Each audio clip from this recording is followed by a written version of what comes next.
Mheshimiwa Faraji Nandala, swala nyongeza.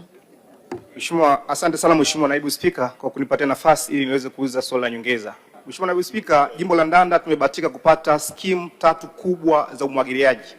Lakini skimu hizi utekelezaji wake umekuwa kisuasua, yani skimu ya Nanganga bilioni 25, skimu ya Ndanda bilioni 23 na skimu ya Nanganga kwenye kijiji cha Maparawe ya bilioni 25.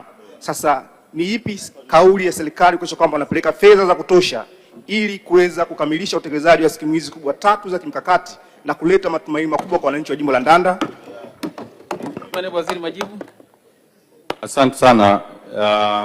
Nimthibitishie tu Mheshimiwa na Ndala, mbunge wa Ndanda, kwamba miradi hiyo ni sehemu ya miradi ambayo tumeitengea fedha na tutaendelea kutoa ili kuhakikisha inakamilika kwa wakati. Kwa hiyo kauli ya serikali ni kwamba tutaleta fedha kwa sababu tuna uhakika wa kupata fedha sasa hivi. Asante.